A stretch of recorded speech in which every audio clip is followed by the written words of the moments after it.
Hello, ladies and gentlemen, and welcome. Welcome. J.Gray Podcast. It's been a blast so far. This is number 8, and I'm joined by my friend Ish. Ish Stinson in the building. What's going on? Ishmael Stinson, how's it going? My guy Joshua Gray, how's it going, man? Good. It's snowing. I picked Snow today. Hey, it's going to be cold. So we had a snow delay, but we're live now, folks. Welcome to the show. Real quick introduction between you and I. We met. Talk to him, man. Yeah, we met. We're talking about what? March, end of March, April? Yeah, April. For the mixer matchups. This guy walked in and said, yeah, my name's Clutch. And I was like, come on, man. What are we about to get into? This guy's a little late. Yeah, I literally didn't know what to think when I met you, bro. I was like, what kind of guy is this? What kind of personality is this guy going to have? It's definitely tough to tell. But. Really? All right. So what was your first instinct? Like, okay, do I have to deal with the diva here or? No, I just really didn't know. I feel like your look is real flexible. It can go a lot of ways. That's what I'm going for. Good. Well, you and I had an absolute blast along with Taylor producing the mixer matchups. Yep, and mixer matchups. We worked out of the mixer studios. We were there up to 5 days a week. Some days half days for me because I would work at the bar. Other days we, had everything we needed done, so we didn't have to come in sometimes. But it was quite an endeavor, especially to.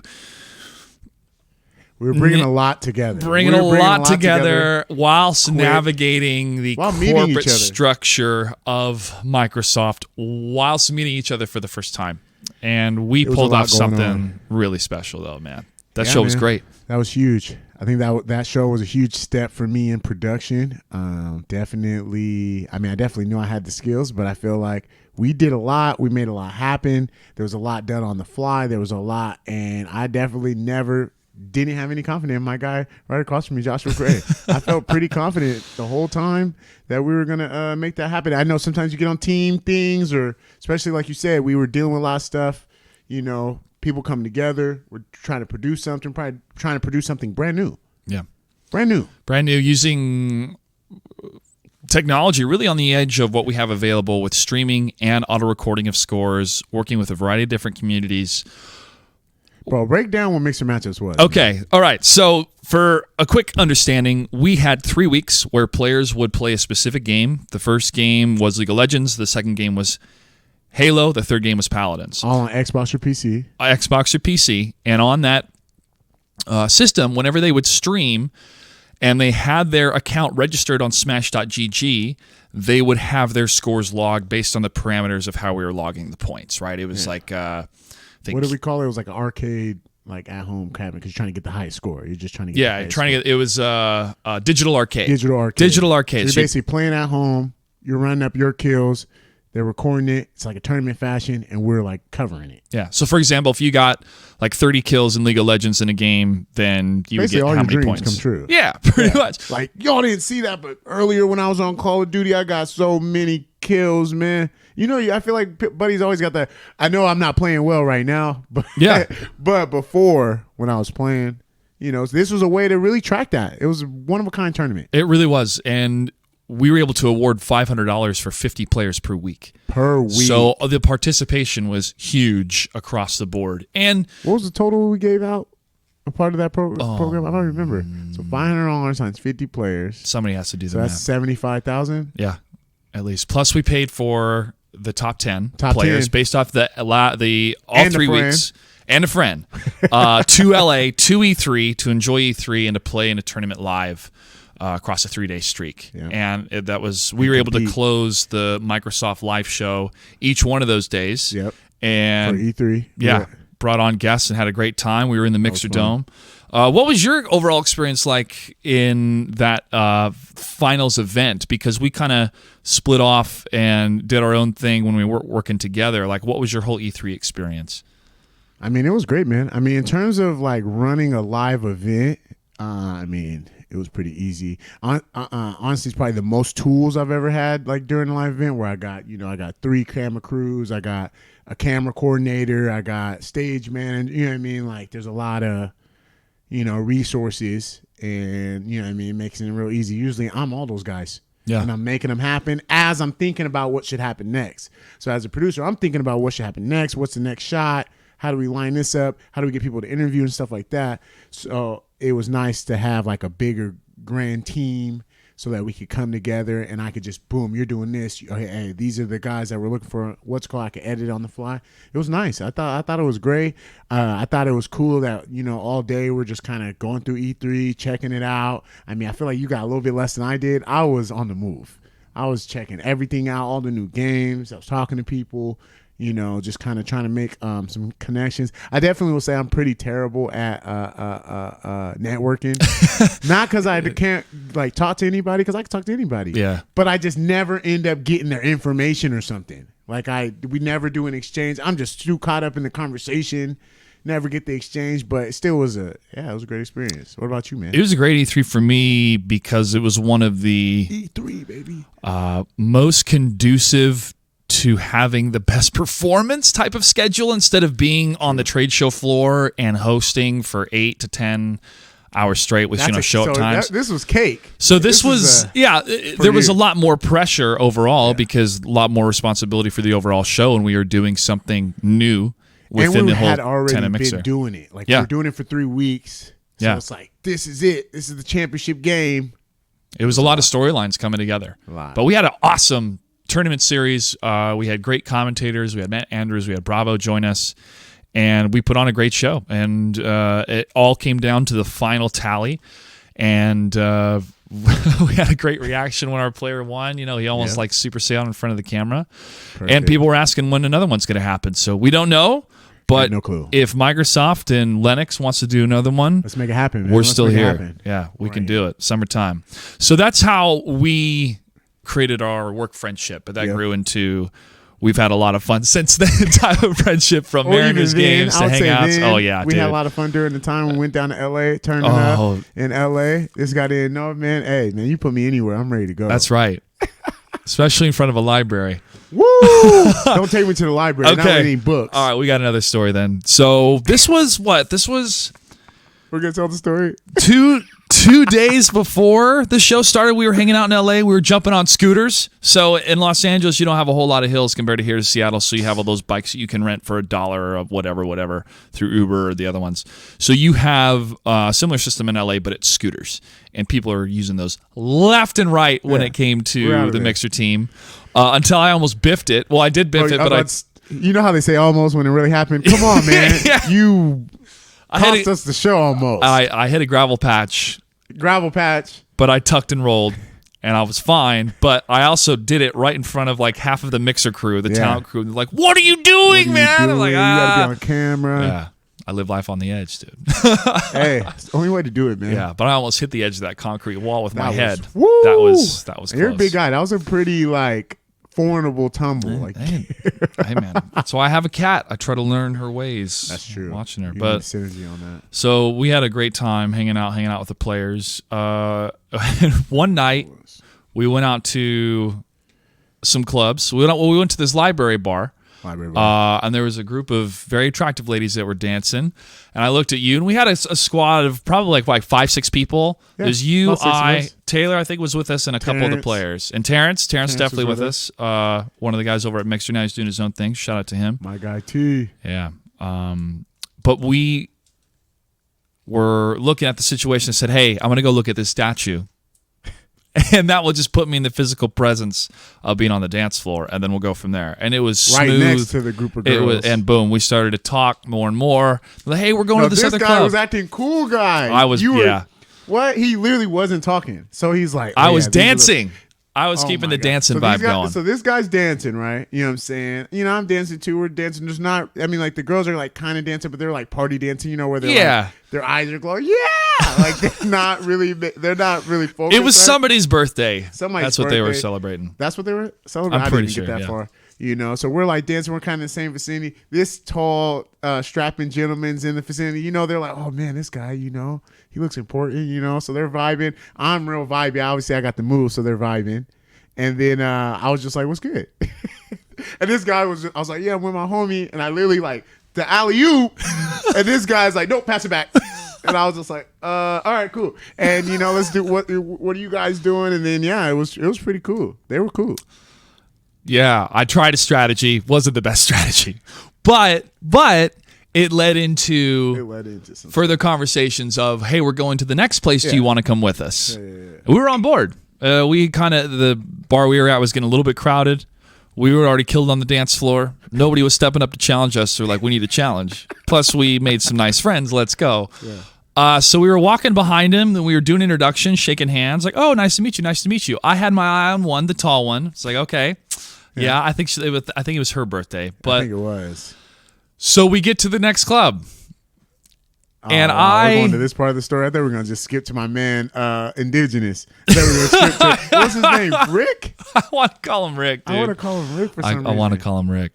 But, I found out the Jordan rule, and I was pissed. It was like, what the fuck are you talking about?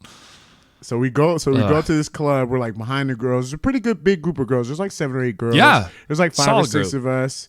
They had a couple guys with them too that was like with the crew. I was talking to them. They were cool.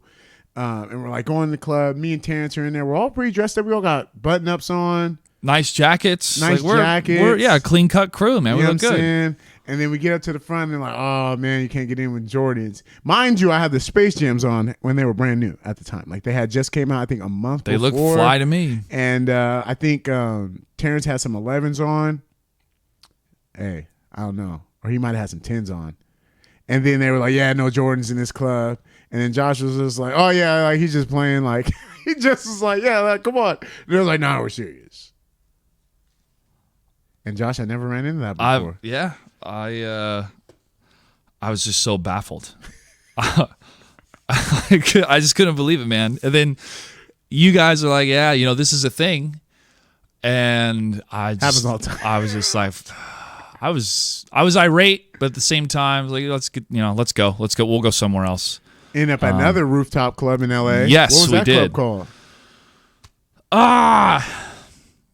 That was a pretty cool little spot. I need to go back there. Had the pool out there. Yeah, dude, I can't remember. Big, huge. I'd have to look. I had to look on Yelp bar? or whatever.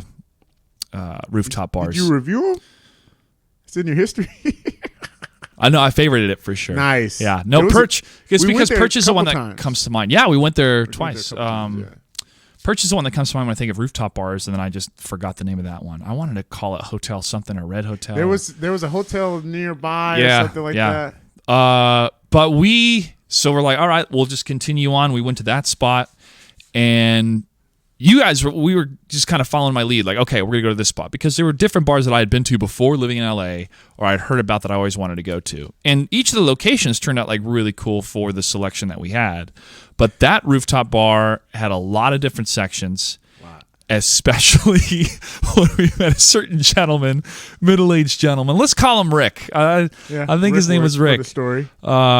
That had some sage advice. And you were the one that initiated the conversation. And how did that go? I didn't initiate nothing, man. This guy Rick, man. This guy Rick. All right, so he probably about 50, 60-year-old white guy, cool guy, pretty debonair-y, got like the pepper gray. He's pretty debonair. He's seen the world. World traveled. And me being a similar debonair type guy, I walk up kind of next to the bar. It's like the commercial. There's always a guy already at the bar who's cool. Then another cool guy walks up to the bar. That was me. I was the second cool guy. And, I just ordered my drink. I think I grabbed a couple drinks for you guys. And this guy just started talking to me. What's up, man? How's it going? I was like, oh, yeah, what's up, man? I was like, yeah, I'm not from here. Where's it going down? That's kind of like my first question there. Yeah, I'm not from here. Where's it going down? Or yeah, what's going down next? He was just like, oh yeah, come over here to the little section. Actually, what drinks you guys just bought? Let me grab these drinks. And I was like, hey man, this guy's buying drinks. Rest of the crew, we're rocking with this guy. And he's like, my name's Rick. I'm world traveled. He literally was like, hit all thing. I'm world traveled. I'm like 60. I love LA. Stick with me and we're gonna go far kind of guy. Those guys you meet. He was probably pretty drunk. I was definitely pretty drunk, but now we're all hanging out and we were like hanging out in his little like area. He had like a little yeah. It was the Rick section, man. So I'm enjoying the energy that you guys are having, talking to him and back and forth, and we're doing introductions. And I don't remember how this came. Yeah, I think it was during his world travels, but tell us where he'd been. He was giving advice or something had come up. But these are the words that I think echoed through all of our laughter afterwards. But The key is you gotta fuck indigenous. Hey, that was the main point he was trying to let us know. And he was trying to hammer that point into our heads. If like, you're not on the indigenous, like, I don't even really know what was the result, but he made it seem like it wasn't good. But he's so traveled. He was like, Philippines. yeah. I got all locals there. Fuck indigenous. South Africa. He was all over the place. He was like, something about it. LA, I got one in LA. I'm pretty sure he had a girl that was like right there, ready for him too.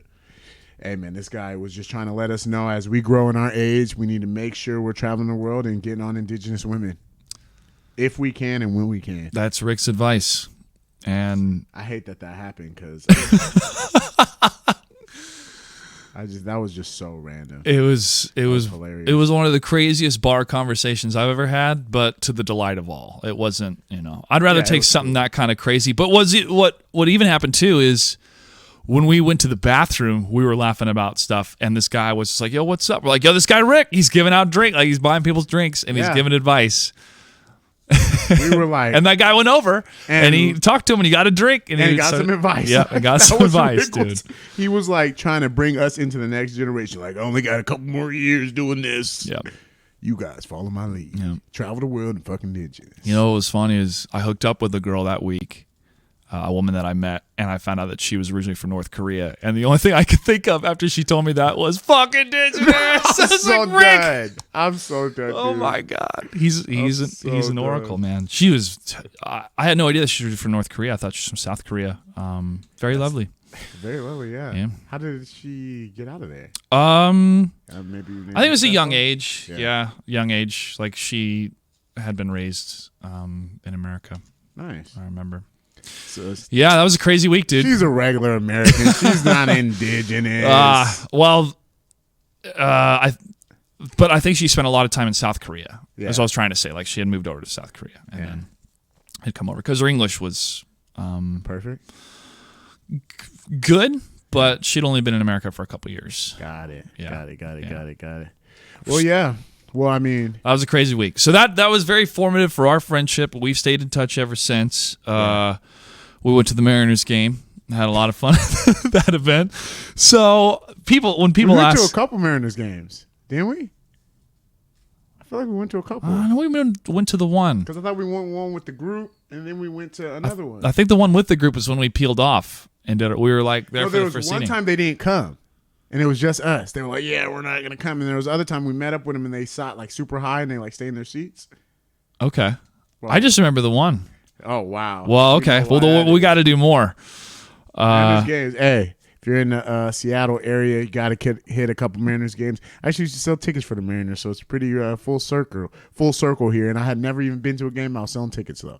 I was out there making it work. Yeah, that was like fresh out of college. Make that money, man. That's what you got to do. Hey, they're great games, but it's great social places to be at. In particular, something really funny happened because people have been asking me like, "Hey, do you have any dating advice?" It's like, well, I just stand at a Mariners game and hold a beer, and typically something will happen. But it happened multiple times at one game we were at. We were just laughing because I was wearing this jacket and a lady came up to me and asked me about this jacket and this patch. She was trying to explain to her what Velcro is. People have been a couple drinks in, so it's not like it's a Mariners game. It's a Mariners game. You're drinking, you're having a good time. Is real chill, but it just was vibey. No one's watching the game. No, we were at the beer garden and we just were standing there. And women were initiating. The thing that he was like looking at me. He was like, "Bro, what we gotta do? Do you want to talk to those?" And I was just like, let's just chill. Yeah, I was just like, let's just chill. I think it will work out. And he was just like, "What kind of strategy is that?" Not really doubting it, but you were just like, "Okay, okay, I'll be in the passenger seat, man. You're driving." All right, cool. And then lo and behold, that's pretty much exactly what happened. There was a couple people that just came up to you and talked about the jacket. Yeah, and then once that happens, where's your friends at? That's my next. Where's your friends at? Are you Absolutely. here? Oh, no way. That's crazy. That's great, dude. Yeah, that was pretty vibey. You got to be out and about. When people ask for dating advice, you got to be out and about. Yeah. Do different stuff. Volunteer. Join a yoga class. I mean, just have natural conversations and then something happens great. Yeah, just go around. I feel like it's always a little bit better when it's all natural, when it just like organically happens, because then you guys got like a cool story to tell people. Oh yeah, we were in this yoga class and I just started taking yoga. You know, the girls always tell all the context. I just started taking yoga because, you know, I told you that on my sides I want those to be a little bit flat. But yeah, so I'm taking this yoga class, like hot yoga. I see this guy. He walks up to me, says something funny. Now you got the story. When you just like met online, which I met quite a few tenderonis online, but it's like the story's weak. Yeah, or you just skip the online match part. Like, oh, we met at a cafe. And blah, blah, blah, blah. Yeah, it's already but it's like you set it up. Yeah, but you set it up through back and forth. It's already a day. What happened to good old hunting? It's like it's getting like, you know exactly what I mean. Like, yeah, I gotta find one in the wild. Yeah, dude. I think it's a variety of things. I love the ease of use. Yeah, when it comes to dating, to have like the app. Okay, you know, you're attracted to me, I'm attracted to you. That's pretty splendid. Yeah, but have that initial. Initial. Oh, okay, cool. We can just solve that mystery. We could just talk, man. You like anime? Shucks. Shucks. There's Aziz Ansari put out a book a couple years ago that talks a lot about the current trends of dating compared to the previous 50 years, really, and how much has changed, and how there's so much more variety and choice, right? Well, 50, 60, 70 years ago, it was more, okay, what neighborhood do I live in? Who do I have in my dating pool within my friends, and that's about it. Now, with the internet and so much more information, there's so much more, choice. And it doesn't confine you to be like your local area, which I do think is tough. Yeah. You can expand. I could go meet somebody that lives in Portland. Happenstance, and I've definitely done that.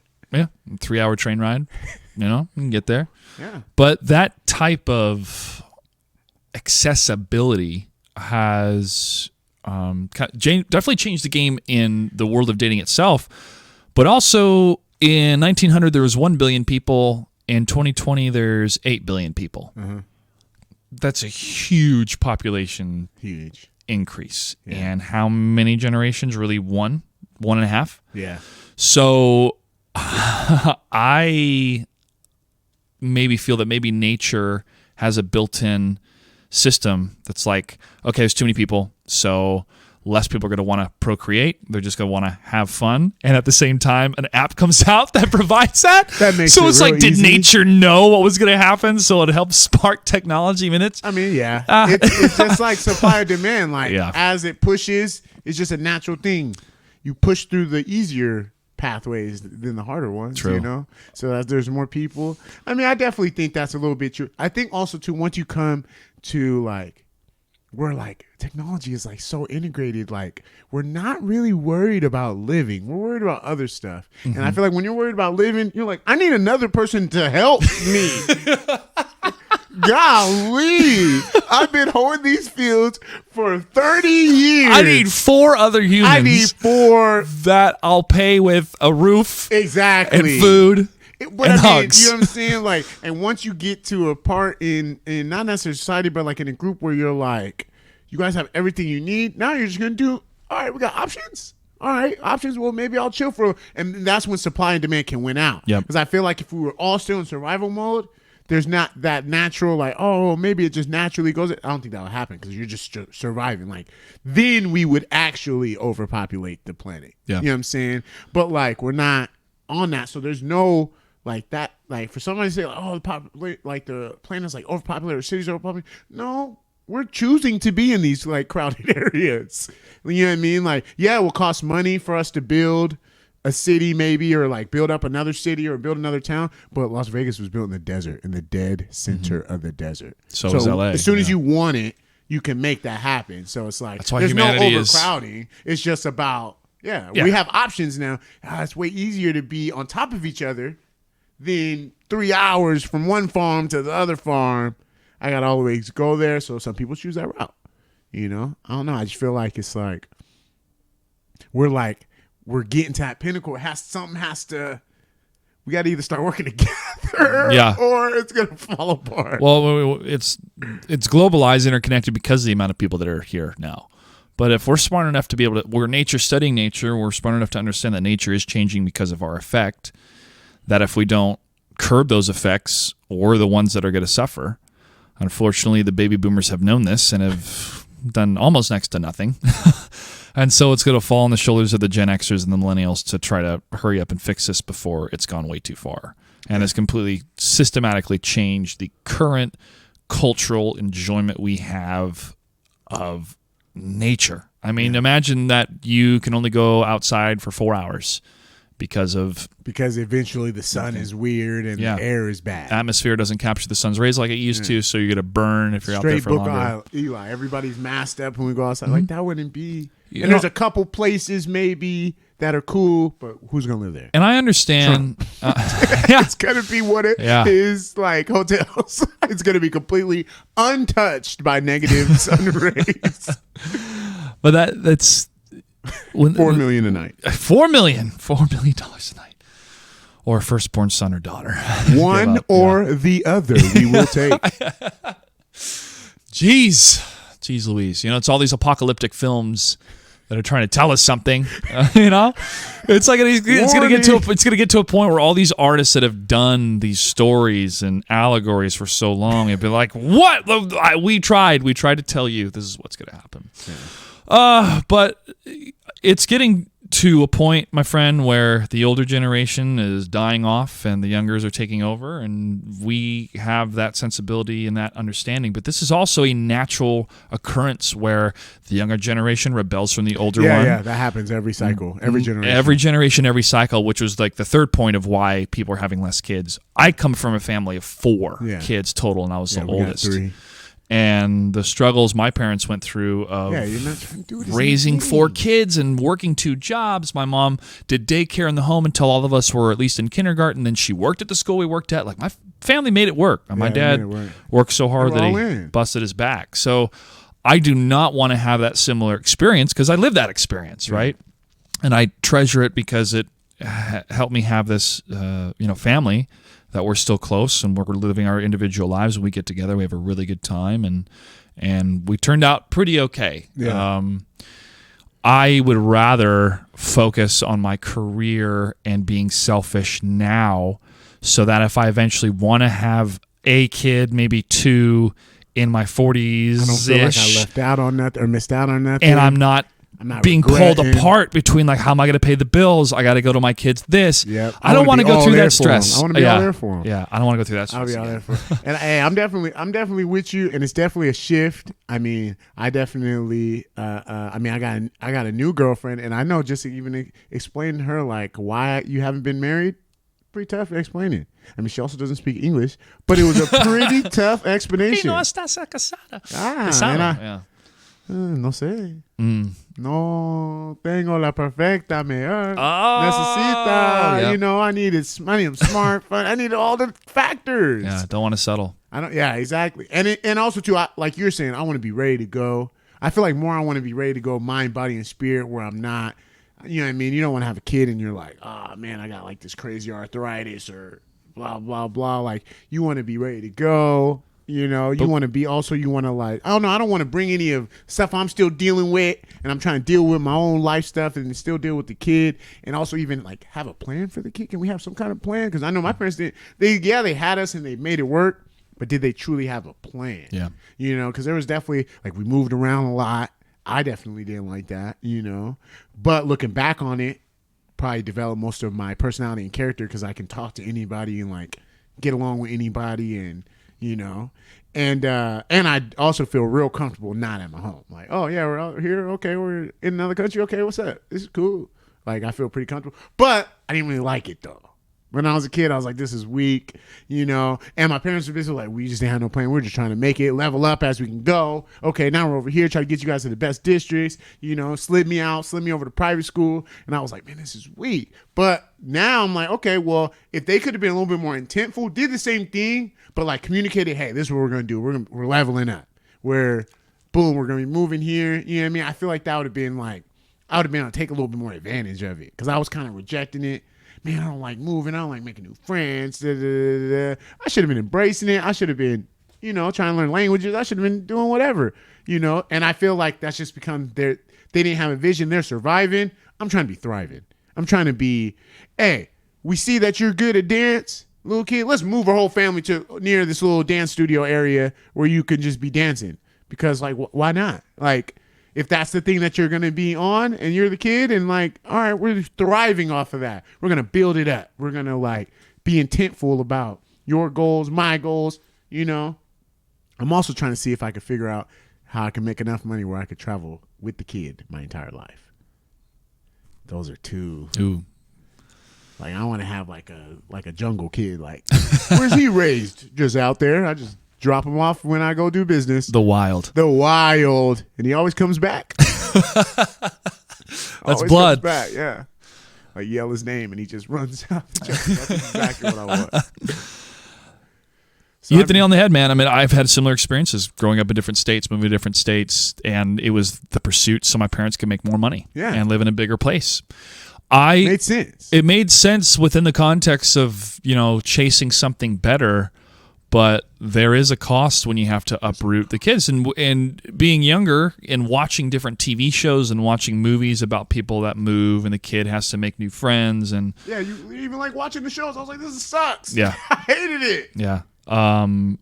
I felt I was really going to thrive here in Federal Way. I grew up south of here in Federal Way until I was 14. So the formative years of 14, becoming a man, learning how to drive, took place in Kansas, a suburb of Kansas City, and then a small town in Kansas called Atchison. And I eventually graduated high school from there at the age of 18. But I have a lot of respect for my sister's courage, who moved during her senior year of high school to go to a new high school. My parents moved to Virginia, and I was like, that's really tough. That's a lot to ask for my sister Amanda, but you know, she did it, and I was like, man, I don't know if I could have done that. I mean, even when I moved, I asked my parents if I could still keep going to the Olathe North High School, which they had a wonderful drama program, but it wasn't in the cards for me to stay with another family during the week and then see my family in the weekend. My parents were like, no, we kind of prefer we raise you at our house. But,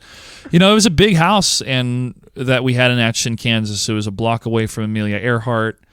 Everybody had their own bedroom. Nice. Multiple floors. We built a theater room and a computer room with a steel lock door. And that stuff is valuable because I feel it was so cool. Like, and they were really building stuff. We were making stuff, building decks, building basketball courts. Like, it was perfect. By the end of it, it was pretty much exactly what you would want. And it felt tough. We had awesome parties, LAN parties. All my siblings hosted parties.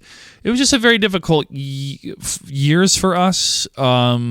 Because in the teenage years, I'm, you know, pretty hardcore Mormon, not drinking. My sensibilities was kind of so focused on my religion that I wasn't as patient as I should have been as an older brother, which is, I think, one of the greatest regrets in my life. But since I haven't heard that one, folks. Yeah. But at the same time, now the relationship I have with my siblings is pretty good. I was able to better recognize how difficult it is for any types of siblings to grow up together, because I went to this funeral of this man that I had known through church, and he had a lot of brothers growing up on a farm, and they always fought, and they kind of didn't understand why they always fought as they grew older. Alpha male, that's that. Yeah. There's too much male. But the brother said, like, well, it's because going through your teenage years, everybody goes through it differently as siblings, and you're going to clash. Yeah. But when you walk through the door of adulthood, you're all on the same page, and that's why you get along. I was like, oh, okay. So I don't feel alone. I should have had more patience as an older brother, but I love my siblings. Things are good, but when you get older, you realize, oh, it's part of the human experience, man. You're not alone in that. Yeah.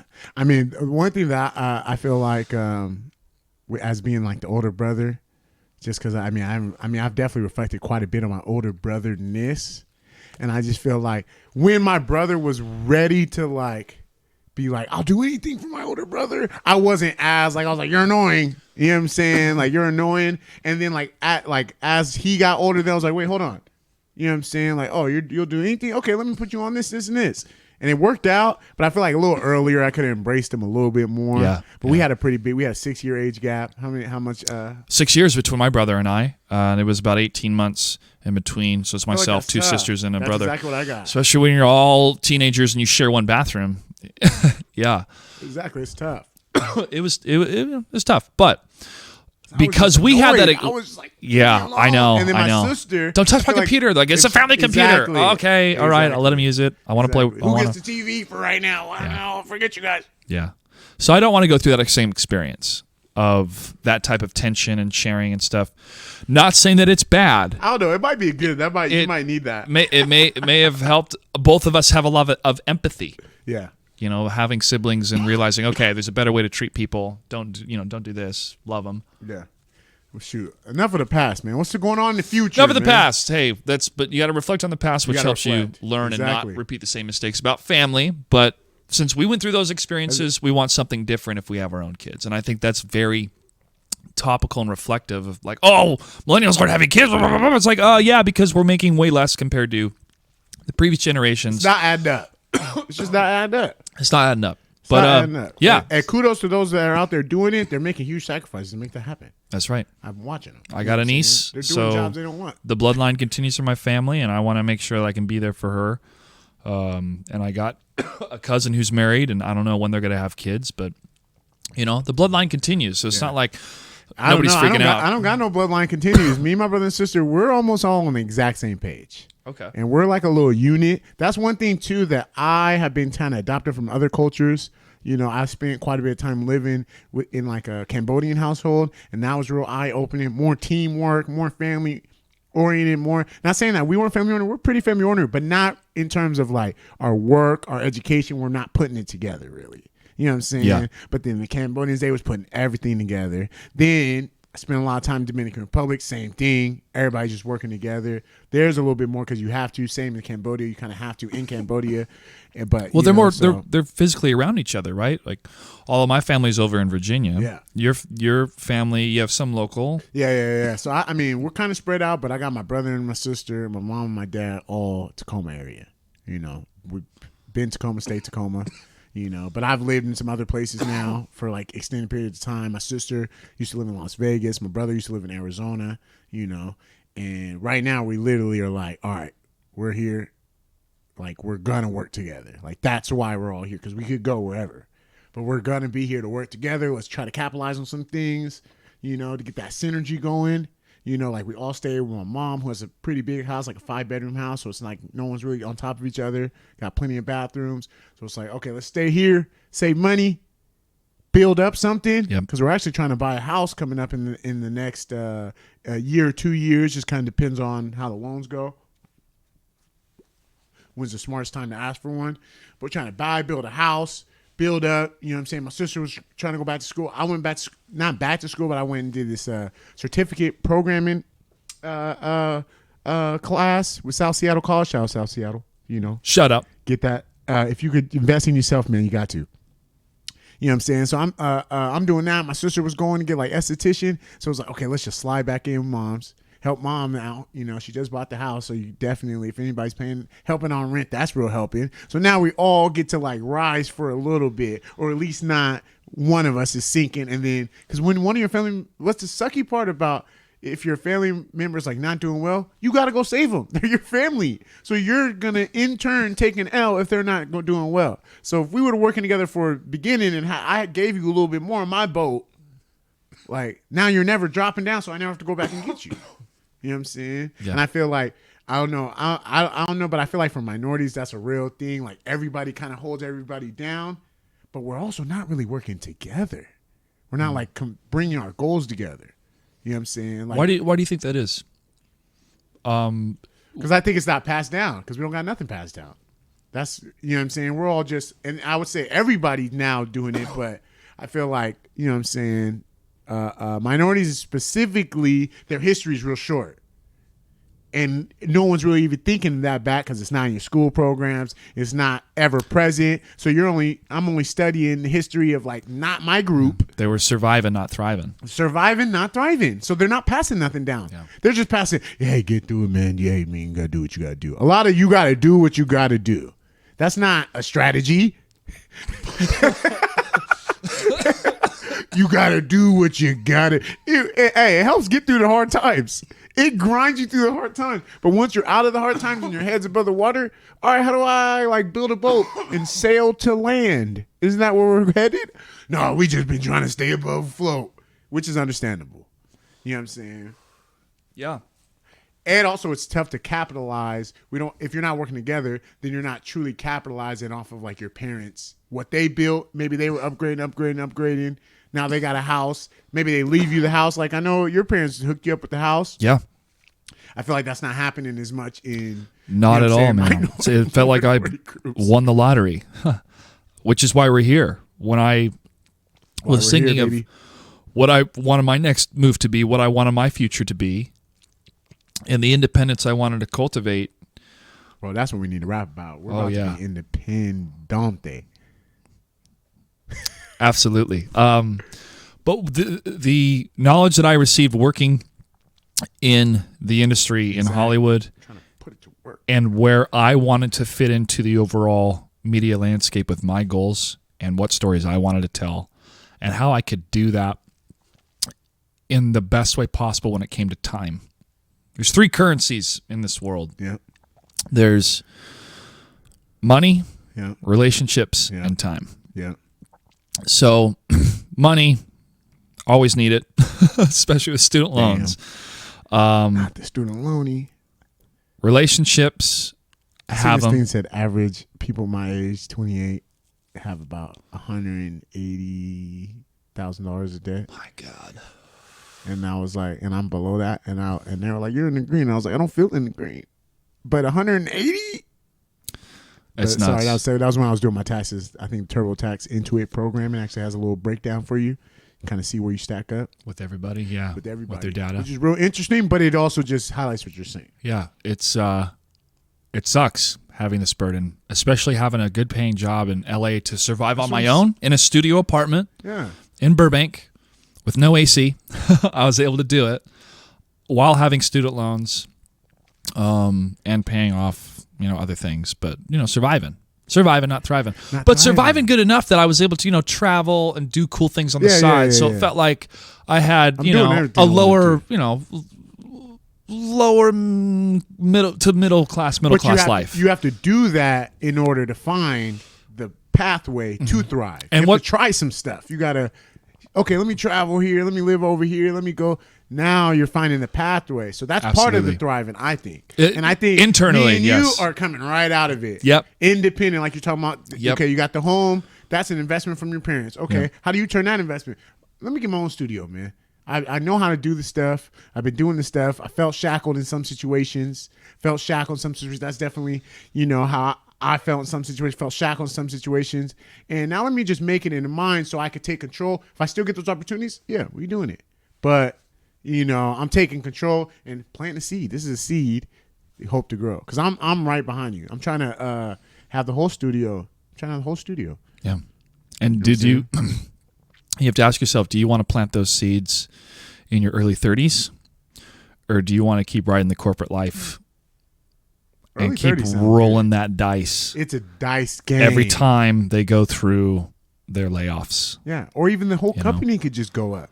Tim has been fucking up the numbers for years. Yeah. What? They've been cooking the books. They've been cooking the books for how long? 500 people on payroll.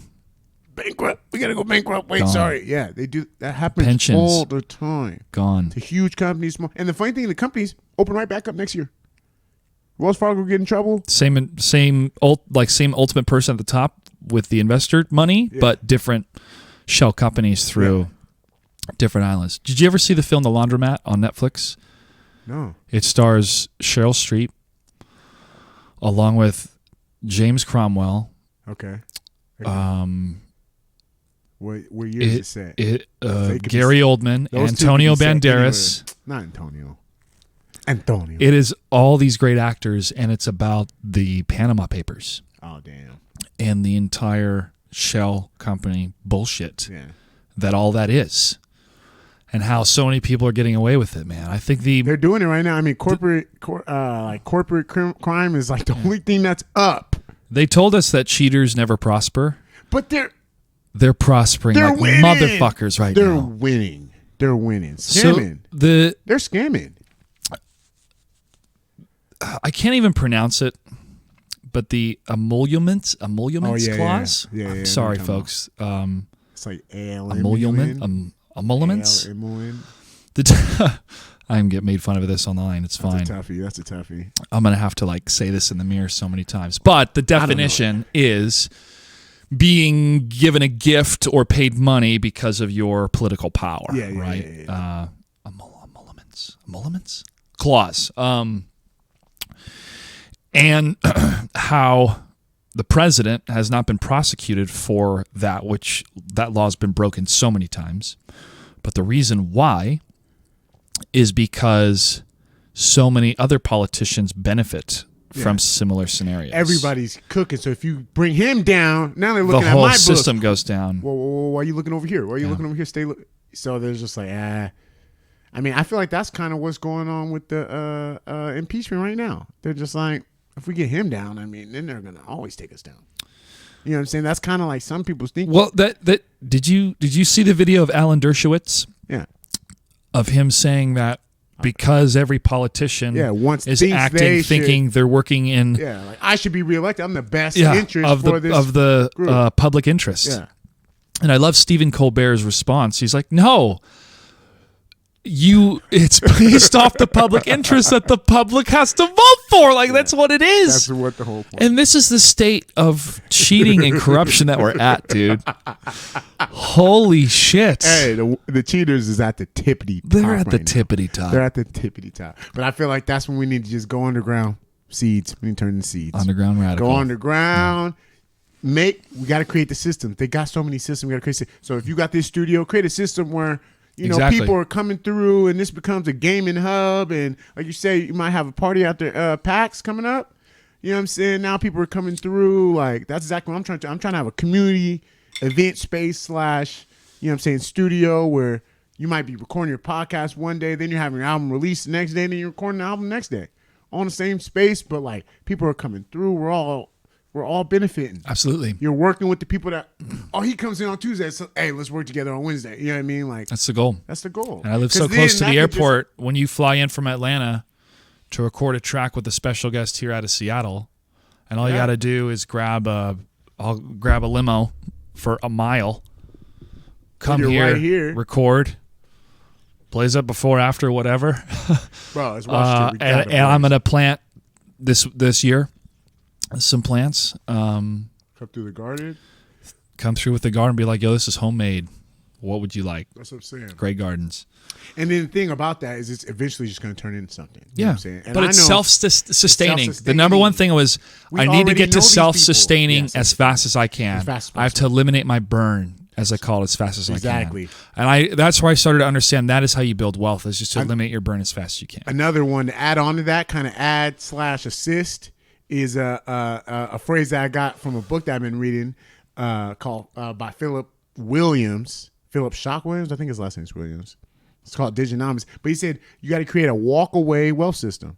What does that mean? Residual that means income, I completely walk away. I'm talking about I don't do nothing but check my bank account. You know what I'm saying? And you're still making money. You know what I mean? I completely fall off of the face of the earth. Actually, I fall into a coma. Stranded, actually. But I'm still making money. Yeah. You know what I'm saying? That's the whole goal. You know what I'm saying? And right now, we might have to put in a little bit of legwork to get that going. But we definitely got the skill. We done been in where people are screwing up. We done watched them completely flounder. Flippity flounder! So we can look at that. Oh, we don't want to do that. Oh my God, yeah. So many bad examples lately. So many bad examples over the last 30, 40 years of politics. Wow. And especially... I'll get the last one, thank you. Especially with some bad example. So you should be learning from these bad examples. You got so many bad examples. We should be good. They're maintaining the bad examples. The people in power are maintaining the bad examples. Yeah. The bad ways of doing things. This is why I loved at Davos last year. I forget the author's name, but he created quite a stir and appeared on many different talk shows. But at Davos, he's just like, nobody is talking about taxes because on the panel, somebody had brought up the question of what if you increase taxes to, the gist of it, to pay for these social programs. And pardon me, I haven't smoked this good of flower in a little while, man. This is good stuff. Thank you for sharing very much. Bro, come on, man. We're in Washington. Plus, it's cold, dude. Nice and icy. It snowed this morning. Snowing. What the? Got to warm up them lugs. Musk. I'm cool. Okay, that was it. One more toast. Oh wow! But no, man. I mean, shoot. I need you to break down your full cycle system, because I mean, I got it written down.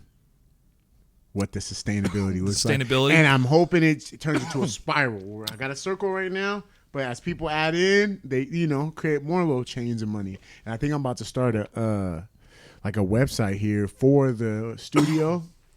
You know what I'm saying? Probably 4 months and before opening it, start a website. It's gonna be Studio 143. I don't know what the website's gonna be called, but start a website. Start basically just giving the updates on all the stuff that's gonna probably be at the studio. All the people that's a part of it. This is gonna be where all their updates are at. You know what I'm saying? Get some buzz already on the website. I could do a podcast episode there. That'd be cool. You know what I'm saying? I can put your old episodes on there. Hey man, you guys haven't checked out Joshua Gray? Yeah.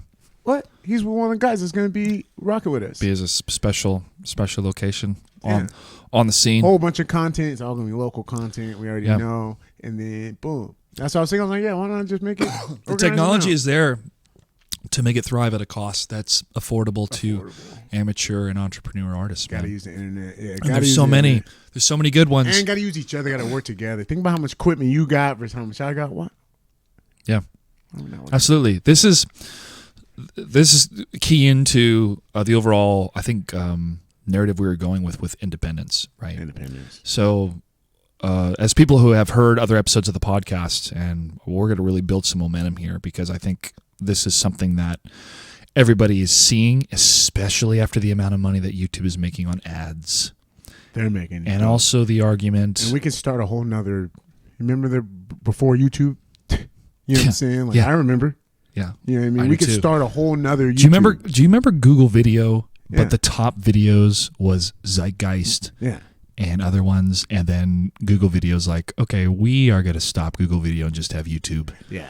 But then Zeitgeist went over to Netflix and stuff. But it was just like, it was so neat when you look at the pattern of history. User uploaded. You know what I mean? Like, it was what's the most important thing we could tell people that's worth throwing up there that's going to spread. And it was, oh, by the way, all Western culture based around this religion is just an ancient way that people told the story of why the sun goes down so low in the sky for 3 days and then comes back up.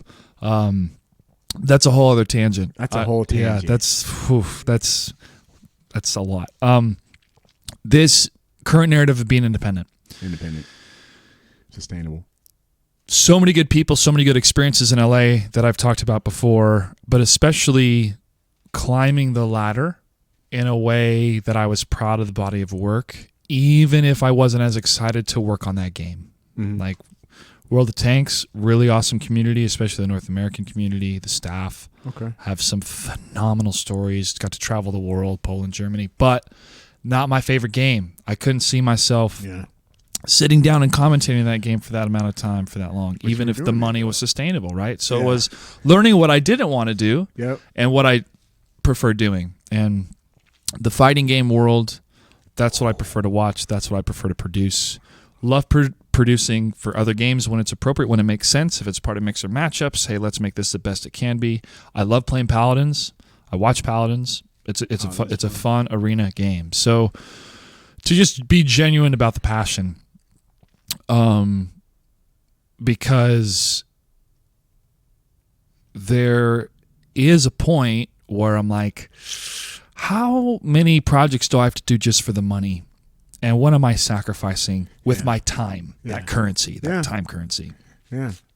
Compared to, okay, what if I don't have as much money, but the time that I use is creating a product that I have a great relationship with. Yeah. It is a great body of work that I'm super proud of. Yeah. And even for like my own mental health, I had to realize I would rather do it my way than somebody else's way for a while. If it doesn't work out, I'm totally prepared for that scenario. Yep. You're talking about this next cycle. So I had to learn a trade to make money, good money for the time, and to use my skills of and to maximize presenting. Like you're saying, maximize your time. That's a pretty maximize my time. Yeah. And so I currently bartend. Yeah. And serve. I've been doing 6 days a week these last 2 weeks just to make up for some lost time in the winter and the slow time and whatnot. And it's taxing, but it's worth it because I'm getting better at the trade. I'm creating relationships with customers and great relationships with my coworkers, friendships. I would even say, but the friendships with your coworkers. Yes, I know. Come on, we hang out outside of work occasionally. Well, that's supposed to be just a me and you thing. Hate to break it to you, buddy, but yeah. You're that guy that has all your coworkers are your buddies, bro. Are you that guy? I'm not friends with none of my coworkers. Ever. Yeah. I mean, it's just a lot of seeing that same person. It's just a lot. No, but I have friends outside of work too, but it's a lot. Call it work friendships then if you want to define it that way. I know it can be. Yeah. No, I mean not, It's a lot. Yeah.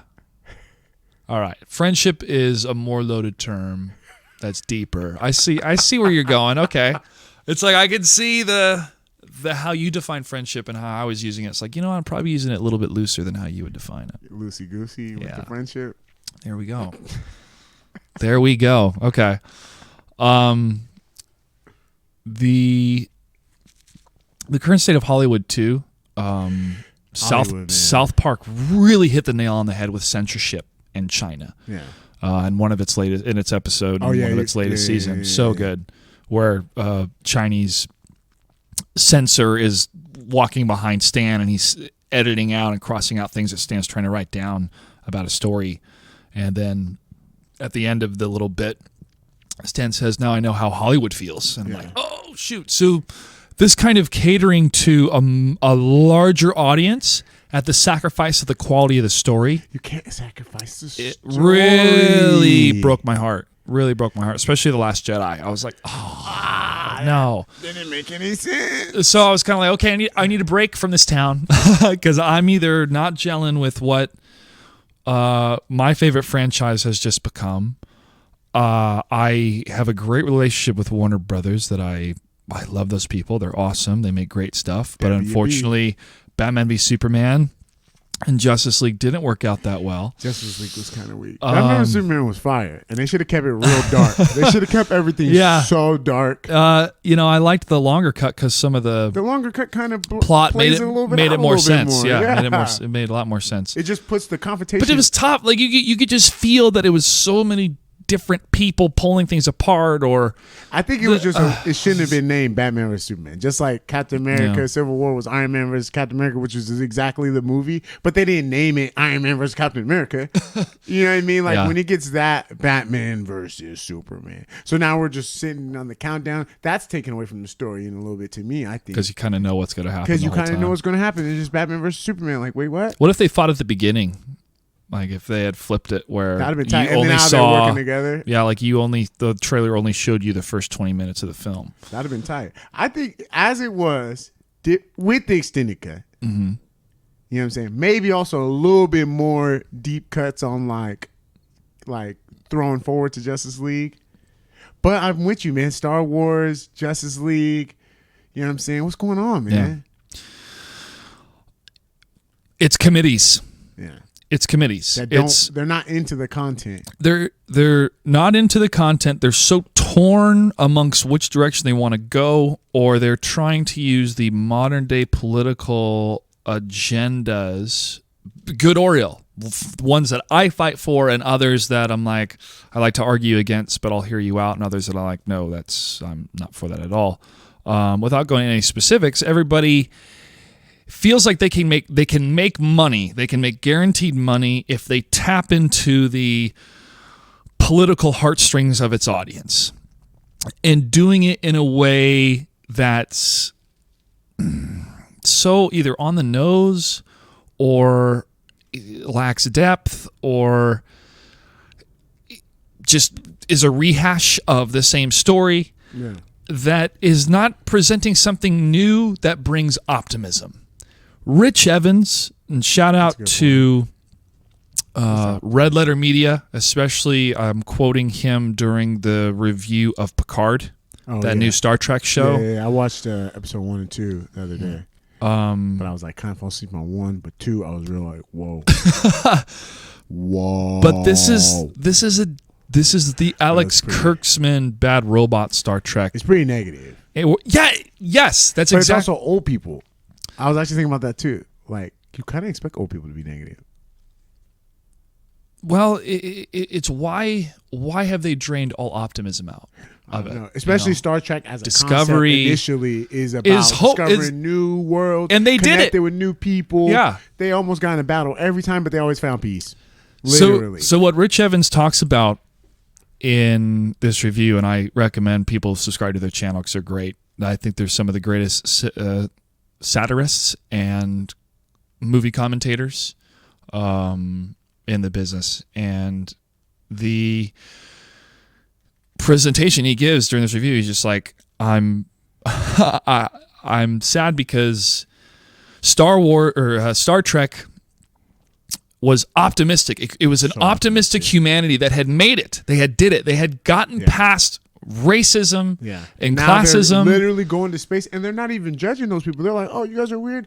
How do we work together?" It was an optimistic future, and it was pretty optimistic. That's a good point. And there's a specific episode he mentions, which is about this space Abraham Lincoln. Now, I've seen, I think the first third of the original Star Trek series. I haven't watched it all yet. I'll get to it. But I guess the space Abraham Lincoln shows up and he sees Uhura, and he uses this term to describe her, and he's like, "Oh, I'm sorry, that term in my day, some meant to use that as a piece of property." And she is so like, "Oh, now she gets it." But everybody's like, that has never happened in, I don't know, hundreds of years, that they have been so beyond it that she has to be like, this happened way a long time ago. And Captain Kirk's like, we celebrate our differences. Like, there's none of that anymore. Yeah. You know, it's so ancient that they didn't quite get why he may have had to correct himself. Yeah. And he's like, that inspired so much optimism in me. And there's none of that. That's a good point. Yeah, there's none of that now in these modern retellings of it. It's and so also, dire. Too, that's a good point. And they're just capitalizing off of, like, you know, freaking Patrick Stewart is just a legend. People know, they'll get people to come out. And where's optimism at? Come on, man. I feel like also too we're about to shift over to like the more live, like raw content for a while anyway, in terms of like, you know what I mean? Like, not only are people watching more and more YouTube and how-tos or whatever, podcasts or anything like that, but also the content that is driving to the top is stuff that's a little bit more adult, harder, a little more raw. You know what I'm saying? Now they got the streaming service where they put anything on Netflix. They put anything on there. Yeah. You know what I'm saying? So they could put like a whole weird, like, I mean, not necessarily weird, but like a different take on a different story with a different type of cast where everybody looks different. And it's not that big a deal. It's Netflix. You're already paying for the whole subscription. We can just throw the content at you, and whatever you like, we'll just make more of. You know what I mean? Which is true supply and demand, which will all sift out to be the best content. When you let everybody pick, it's going to sift out what's weak. It's going to sift out. And it's going to be the best. If you let only one group pick, it's going to be corny. You know what I mean? If you let only another group pick, it's going to be a little bit too dramatic. You know what I mean? Like, yeah, but there's something to be said about curation. You're right. The cream should rise to the top. That's how YouTube was / still is. Yeah. You know what I'm saying? It takes a while. It takes hard work, but you have to just be entertaining for an audience. The cream has to rise to the top. And that's not always what's happening, which is... No, but the toughest issue with YouTube right now, and I imagine with Twitch and even with Mixer, but I'm not as familiar with their present ad teams, but at least back in the day when I was working at ESL and interacting with them and following up with them with certain situations or ratings, you know, had to go by these guidelines for these different ratings and stuff like that. And be like, okay, they can't sell ads for anything that's really adult. So Mortal Kombat's not going to make them money, you know? Yeah. And that's what you saw on YouTube. So I was doing the J.Gray Report, which I'm converting into something else. I'm going to do these more long 4 essays. long form essays, excuse me. But I was just going to do weekly Mortal Kombat 11 updates and build up storylines and talk about combos and stuff, and be like, okay, if I can make at least like $200 off this many views, because I had made a little bit of like $100 here and there on YouTube. Yeah. But I have to get 100,000 views. Yeah. Because that was kind of like you have to get about 100,000 views, get up to 100 subscribers, and then boom, you can start making a little bit of money. I'd say that's fine. If I like make $5, that's cool. Yeah. I wanted to try to build that up, and then they're like, all ads for Mortal Kombat gone. I'm thinking, okay, YouTube, ad sales team, Google, why is it you can't find any potential ad dollars or sponsors for that type of content? Let me list many. WWE, UFC, sporting equipment, sporting events, local sport, like it's just NFL apparel, basketball apparel, like sports and stuff, and like that's the same. Fighting sticks, controller. It just even if replica swords, like what? Even if it was Walmart, Target, like there are people older than 17, 18 that play video games. And I just really couldn't understand why they couldn't find those advertisers. But if it was because their entire ad system is built across the system, and I don't know if this is true, this is just me conjecture, that they just drop the ads and it goes across everything. Yeah. There's we have segmented ads here for this rating. They're not trying to maximize that much because they probably are making so much money they don't care. Yeah, but I would that's think not another maximization. I would think they'd have more tailored ads towards kids if it's kids channels. Like they're not going to put a PG-13 movie on like a Build-A-Block channel or something like that.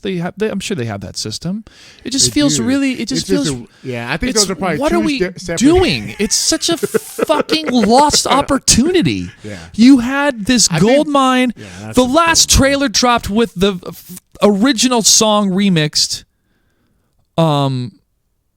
For MK11, and that was the launch trailer, and that was filthy. I had lost my shit at every trailer, even when I was about to present the trailer in front of thousands of people online, hundreds of people in the room, or whatever for the Chicago event or at the reveal, or thousands of people in the room for the reveal. That I was like, I can't believe they did it. They put the song in that trailer. That was filthy. It was like with the combos. Amazing. That was the filthy. Like it dropped out. I think the entire Warner Brothers NetherRealm marketing campaign for Mortal Kombat 11 will go down in history as one of the most effective and entertaining. Great. And I'm biased because I was part of it, but wow, Mortal Kombat is heat. It's amazing. Battle for Seattle was heat. Battle for Seattle. Hey, I'm happy to be a. Thank you very much. Bitchy part of that. That looked like fire, was fire. You know what I'm saying? And that's what I'm talking about, bro. We just need to turn it into bucks. Yep. Where the bucks at? Yep. Because, hey, man, Battle for Seattle, we had some local music all tied in with the Mortal Kombat. You know, it was just, it made sense to me. I mean, like, why wouldn't you put local music if you're having a tournament in this area? You know, let's put it together. Even though we got the internet, the tournaments are anywhere, but let's put it together. It was great, man. Battle for Seattle. The soundtrack was awesome. Huge thank you to you and Nobi. I'm linking up him tomorrow. I remember when I told myself, okay, here's the deadline. Let's see what, I was like, okay, maybe I'll have 10 tracks. It's okay if I repeat them. I'll pepper and some other stuff. I looked, I was like, holy shit. I think this is too much. I think this is too much. There's so much local talent out here. It was so great. And now that's exposing them to a whole big group of people. And I fixed that Feasible. I apologize to Feasible the Germ. Man, my guy Fees was hurt. I'm sorry, Fees. But I got the updated one, and I'm going to use that to promote when you put on the playlist you were talking about? Yeah, I'm going to keep using that playlist when I stream more often now on Mixer out here in this studio, and feature that music more for Volume 1 for this season. Yeah. Now, for what I want to do for Volume 2. Volume 2, Battle of Seattle, Mortal Kombat tournament. Another $500 for the players. Cash money? Cash money. Woo. Every player gets paid $50 their participation fee that I pay them. Okay. Which I'm like, okay, let's build a narrative. Can you send me the video? Be on time, all these things. Thanks for sacrificing, your Sunday to be here. You're getting paid. Okay, cool. You're getting paid. Hey, everybody. Okay. Let's pay our players for their time. My guy Joshua Gray out here paying Yeah, players, it's time players get paid for their time. Okay. Dude, my phone is freaking blowing up. Bro, who's blowing you up, man? Where they at, man? They used to call me on my... Oh, Columbia. Hey. Columbia. I'm answering the Columbia Missoula. call. Hold on, let me answer this. He's gonna Hey, it's answer Joshua on the stream, though. Hello? We're live. Hey, we're live. What's up? Nothing. It's just static. And they hung up. Wow, they're not about that action. They hear Man, some days I'm thinking I need to change my number because I get scammed. Like even it says this is probably a scam, and it's like this is the IRS. We are going to sue you. I'm like, first of all, the IRS is not going to call me from an automated bot. They're going to send me something in the mail, and they're not going to start with this is the IRS. And Freeze. But then if you, dude, I did some mushrooms and I watched these videos on YouTube where it was people that would call those numbers back and pretend to be old ladies. Yeah, and have you can get far. I've gone with it a couple times. It's so crazy. When the African Prince told me I just need to send him I think like $2,000 and I get $200,000 because I'm the he has to money to somebody. He's like, hey, I have to open up the bank. If you want to come out here, it'll probably cost you like $20,000 to come to Dubai. Yeah. But if you send me $2,000, I can open up the bank in your name. I need to have a blank voided check. And I was like, let's do so this. I can link it. Like, let's do it. Yeah, let's go. He was like, let's do it. I can fax you all the documents, and he faxes you like this whole entire contract that is so long, but it's just like you'll receive up to this amount of money. And you're like, why the fuck are you contacting me? That's the question I always ask. Hey man, what made you select me? Oh, we were randomly chosen. Like, who am I? Who am I? You just said I was chosen. Well, yeah, you were chosen. Who am I? Like, you don't even have my information? I remember talking to a dude on the phone to like contact me. It was like 4 a.m. I was talking to him. I was like, yeah, you can fax my school. That's where there's a fax machine. And he did. And my principal was just like, what the fuck is this? It's like calling the office and he's just like, do I get a finder's fee if you use my fax machine? I'm like, sure. Yeah. And but it was just because I think he was older than a boomer. He didn't know what this scam was becoming. But yeah, there's it's like, why would somebody send this many files unless this many pieces of paper unless it was real? That's exactly what they were thinking. And an old lady is literally thinking that. I'm not reading through this. So there's a history of this type of stuff. But I watched them do these videos where they scam those guys on the phone and they will like waste their time, or some guys will do it via this like tech thing on their computer, then he'll delete all the files on their computer because he's able to access them. Yeah. And I just tripped out on that thinking like, oh my gosh, I can't believe how many people are swindled by this, that there is so my uncle literally just got an industry. Yeah, and then there's an anti-malware industry that's like we're the only way to solve it. Yeah, I swear my uncle, he literally was just like, oh, they said I didn't have blocker, this ad blocker that I needed. And I was just like, are you on the phone with him? He was like, yeah, I'm on the phone. I was like, what? I was like, get off. He was like, it came from my computer. They said, so so I gave him the thing so now they could take control of my computer. And I was like, what? And then he literally was just like, no, my computer doesn't work. Like, why would you do it? He was like, but now I gotta call. You're far too trusting. And literally, I was like, bro, what are you doing? You're far too trusting. And then he was like, here, you talk to him. I was like, you already screwed it up. They already took control. Like, what? He was like, well, they said that was the only way. Of course, their way is the only way. Of course, their way. Madam. So what kind of virus gets into you and then only shows you the only way out? Yeah, is your credit card number? And I was like, how much did it be? He was like, $80. I figured, fuck it. Oh my gosh. Can you imagine that? Calling somebody on the phone. The funny thing is, they did get his like computer like set up, kinda. I don't really know, because I was like, man, you gotta handle this after this, man. I'm not helping no more, man. First of all, you got me on the phone and them on another phone, and you having us talk to the speakerphone. You know what I mean? I already feel like a goofball. Second of all, your computer's completely locked down. Like, what? New password? They're asking for a new password? That seems real odd after you let them take control. He's like, it does seem odd. Maybe it's the virus. I'm like, no. What? They are the virus. They are the virus. They are the virus. You're arguing with the virus. I am the virus. And they're probably going to fix it, but for a fee. They're going to like, you know what I mean? Like they caused the problem and then fix it, which is maybe they might be doing that on a large scale. Cause the problem and then we're the only remedy. Does that not seem like pretty much what war is? Well, I know we caused the war, but we need to make more guns to also supply the war that we just caused. Wait, what? Yep. So wait, what? We need more missiles? Create a problem and then create the solution. Yeah, create the problem and then solution, and it's never ending. We got more pills. We got more guns. Mm-hmm. Wait, what? It just never stops. One thing that I always think about that never stops is at what point does a company is like, you know what, we've made more money than we did last year for the last 80 years. So I'm going to give myself a bigger bonus. You know what I'm saying? Oh. So like next year's goal is to make even more. At what point is it going to be like we reached our goal. We're good. We're good. Yeah. And I think it's nice. This is the dark side of capitalism. Yeah. Because then each person that's working in the company, they're like, I'm not selfish, but the company, I'm just doing what's in the company's best interest. It's making a new entity that doesn't have any culpability. Yeah. Corporation is not a person. Yeah, even though they got all the rights of a person, they give them new culpability. They got a board of directors that they're individually just doing it for. You know what I'm saying? Oh, my job is to make the company more money, so I'm gonna just do that until we have $1 trillion in profits. And we're all automated, or everybody's dead, or we, have sex scandals every weekend. Like, what are we glossing over to get to all these profits? Profits never stop. At some point, they got to stop.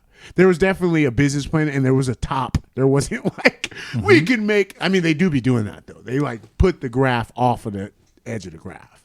Like, but okay, at that point, what? You know what I mean? Why do we need to make $1 trillion in additional profit year over year before we're even acceptable? Yeah. And just pay the bare minimum we can for our employees so they don't quit. Exactly. So they can survive, not thrive. Exactly. And I just don't understand how you could even be. And that's one thing, too, when you're talking about independent, it's tough to be a part of companies. I know there's a little bit of that company is on that. They're just like, well, let's just keep building.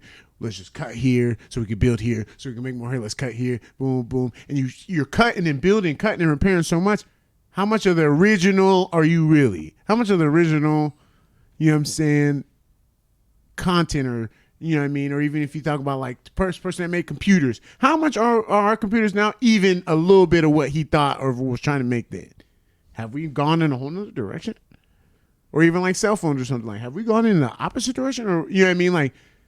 If you're building and cutting and building, you're not really looking at it. You're like, okay, how do we make more money? Yeah. We got to cut this group, lay these guys off. We got to change this to a worse, subject. Go from metal to plastic or go from plastic down to whatever's cheaper instead of what? Where's the vision? Yeah, where's sustainability? Where's the growth Where's the growth? How's this put back into, sustainability? Sustainability seems like you would think companies would want to do that. That's what we were taught, or at least what we were looking for and why we got college degrees was, okay, well, the corporate structures allow us to thrive. Yeah. And no, they just put you in debt so you can survive. Got them. But, we're going to break out. We got the independent. We're going to work together, man. Breaking out is... Yeah. So the goals is cultivate what I have that limits my burn the most. Yeah. Build an income, no matter what it takes type of thing. But this is, I want to get to a step where I really utilize, the acting skills to build wealth, to build money. Yeah. So that I can be able to afford.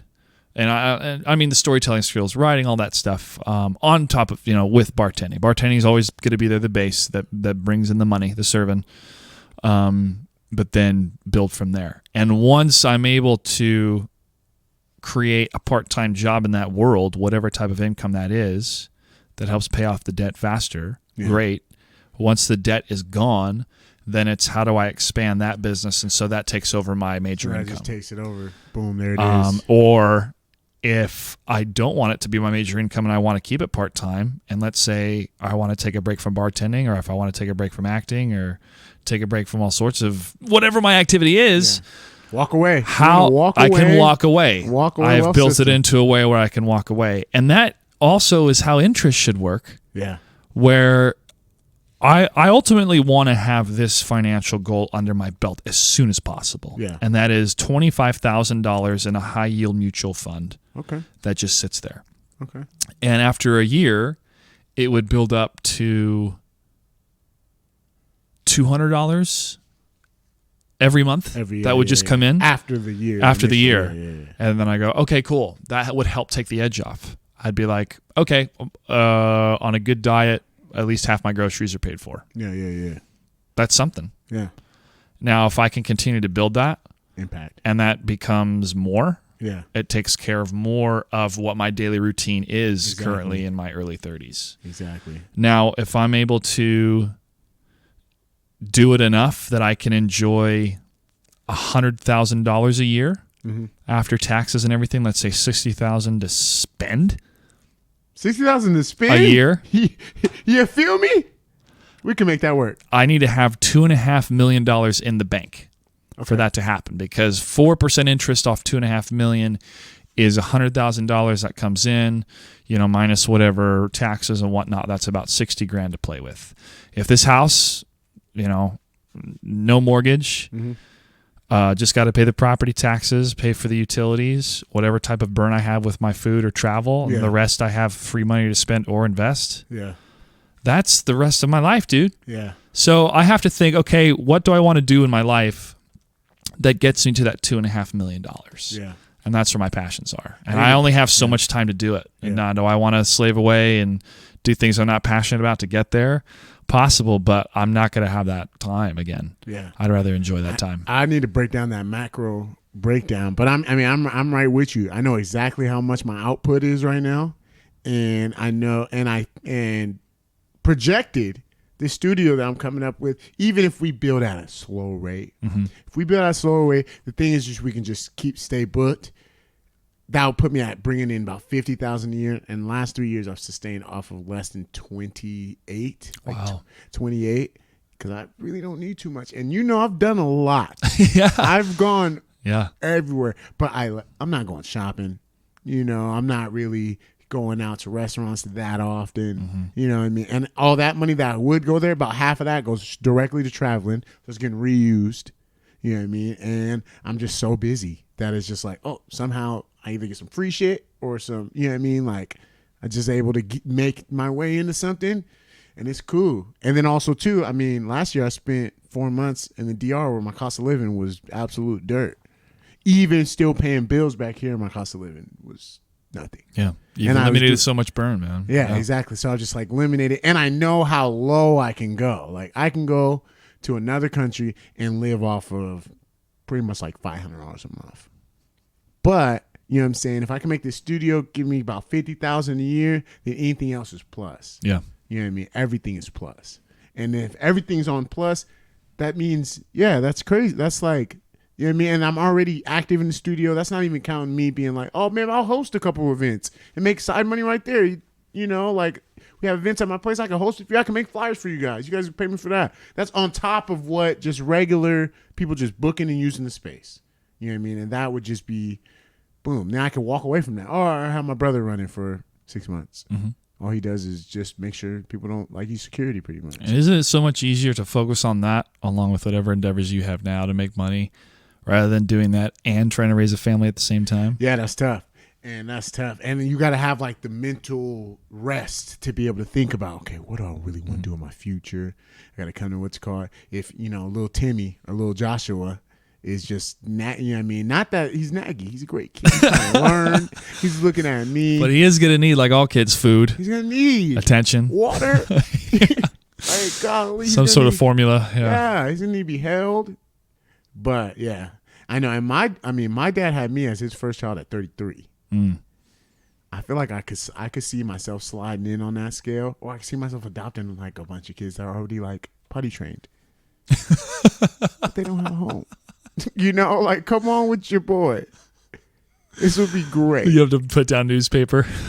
I can't. Next to their bunk beds. Just the infants. The infants are full attention. Yeah. They will pass away if you don't. You know what I mean? If you're not on the infant, But like a 6-year-old, we could already go to the park. Like I could just sit on the bench. You can tire him out. And he could just walk run around. Yeah.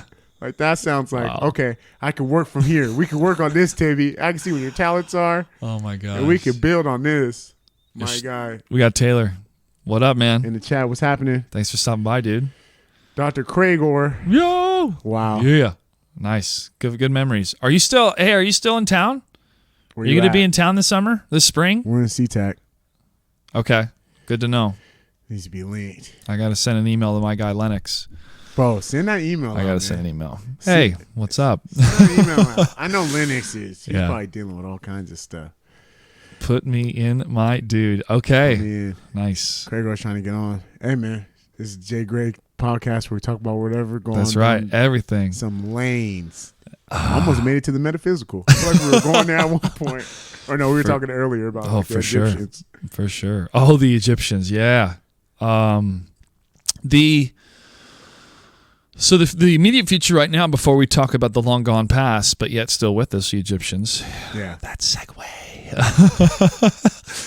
is the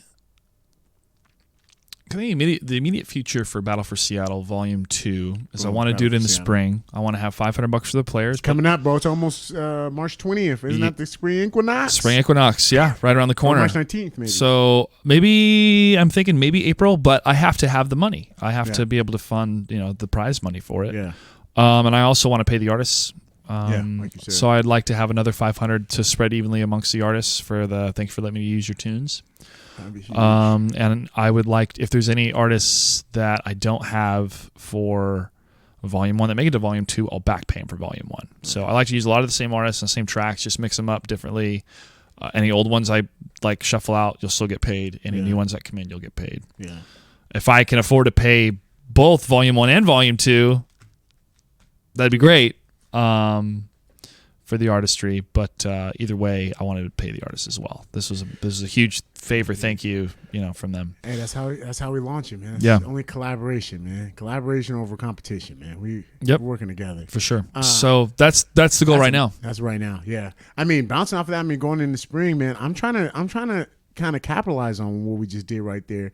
And I think I'm about to talk to another guy, and I'm about to go hang out with this guy Nobi tomorrow, and I might have to have a mixtape ready. We might need to get that to Ed Boon, man. Okay. And it's going to be heat.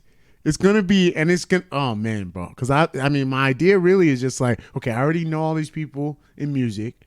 I've already done, like, favors for them. They've done favors for me. We've already kind of gone back and forth, whether I had them at my event, whether they came out, whether I went to support their stuff. But if we can get something going where, we go into the booth, I maybe pay for a couple sessions. You know what I mean? Make it an event. People come watch if you want to. Yeah. It's to be turned up. Or our album release party. Exactly. That's another option too. Oh, we're definitely doing the album release. Then make a mixtape that's like video game oriented. It got bars that are for future games that are not even out yet. Just to give people that Seattle could be a breeding ground for that exact thing. We're already right next to the studios. We can go to Nintendo.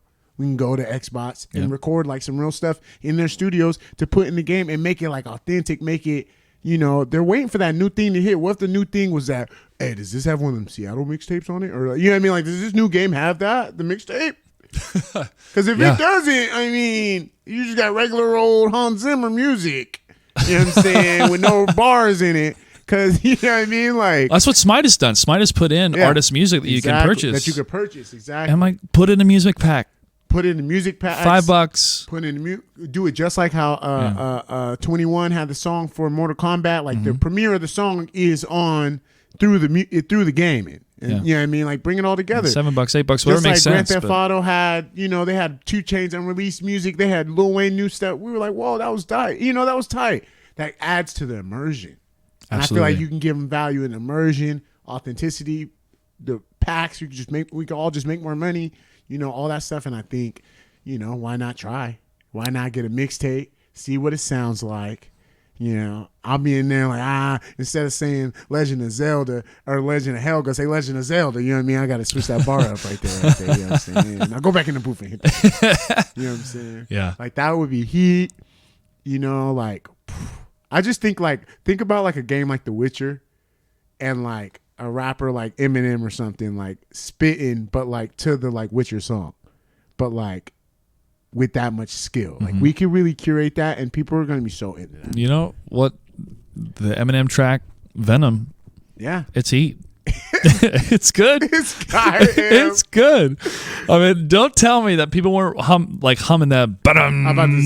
You know that. Yeah, that little chorus. The hook. The new music he came out with is pretty fire. I haven't listened to his new album yet. I'm looking forward to it. I don't know if I was just real frustrated the day I was listening to it, which I was, but I was like, perfect. this is exactly how I feel. Yeah. I was just like, this is, I feel like I'm in 2002 and I'm fucking jamming out to straight bars. Eminem has bars, and Lil Wayne just came out with some stuff. Bars. Oh, sick. Okay. Fabulous. I've been listening to his new stuff. Bars. And I'm like, wow, I'm in 2002. This is great. I don't even have to listen to new stuff. I can listen to my guys come with new bars. Yeah. It's perfect. So, I mean, I feel like music is just so integrated, and video games is like the number one moneymaker right now. Number one of all things, I feel like, is video games. So if we can just, and everybody loves music, let's just bring these together. And I'm thinking for the artists, what would benefit them? They could be making money that's not doing shows. That's not, you know what I'm saying, putting out albums. They could be making some kind of income, so they allow them to keep their content true to them. You know what I'm saying? When you're like, so worried about selling, like, damn, if I don't sell this, I'm not making it as a rapper. Yeah. You know? Then you're trying to generalize your stuff. Now your art's getting lost. Damn. You know, you can... I'm always raging. Always. It's just my natural, the tone of my voice. It's just real nigga. Say it with your chest. It's just ready. Oh, my gosh. Exactly. With movies, too. We need to get some real music in movies that are dope. Yeah, just challenge that. Just like, why not? And we could, and I feel like Seattle we don't have like a shtick. We don't have like there's an open lane for us. We got a whole bunch of people moving here. There's a legacy of Cobain and a legacy of that type of music, like of the grunge music. You know yeah, Hendrix. There's a legacy of that. Let's get that stuff in let's get that in the video games. We have a technology. We're the first ones on the technology. Yeah. You know, why isn't there like, oh, do you want to just like a custom playlist that Google just make for you from Seattle artists that you never heard of? There's a collaboration gap. Yeah, there's definitely a gap. And orchestral's great. And Will Roger, who I had on the podcast, did an excellent job with the soundtrack of Mortal Kombat. It's the story mode, the main theme, awesome. That was fire. Yeah. But when you're playing multiplayer, it gets to a point that you want to listen to your own tracks. And I figured as an audience member, I'd like to listen to tracks while watching fighting games. Definitely. Boom. Battle for Seattle. It was a semi-desire too I was looking into being a... I mean, it's also like when you're actually at home doing a LAN party. Yeah. You're playing music. Everybody's chilling. We got chips. You know what I mean? It's a tournament. Chips, dip, chains, whips, man. We had it. I didn't go to the bathroom. I need to pause the whole podcast. Oh, man. We're going to call it. It's cold. It's snowing outside. It's really, really cold in the studio. Oh, we've been out here for almost 2 hours. Yeah, we're getting close. Final plugs, man. Anything else you'd like to say? Tell me the studio. Where can people find you? Hey, man, at that dude _ish. Right now, I'm doing an event. If anybody is into charity, we're actually celebrating for Jade Wheezy. She actually, her birthday. She's a member of the charity, so she wanted to dedicate her birthday to the charity. So we're doing $20 tickets. It's gonna be at the Wave, February 15th. Check out my Instagram, that dude _ish. I mean, everything that I was just saying, we're making it happen. So hit me up about anything. And yeah, we're cooking. Anybody want to travel? Anybody want to do some music, do some events? Hit me up. I'm your guy. All right, my man. Well, thank you very much for joining me. Always a pleasure to hang with you, talk to you. J.Gray. Shout out to Taylor for joining us as well, and everybody else during the live broadcast. And follow me on Mixer, mixer.com/Mr. Joshua Gray. Same on Twitter, Mr. Joshua Gray, and that YouTube channel, Mr. Joshua Gray. Until next time, good night and good game. See ya.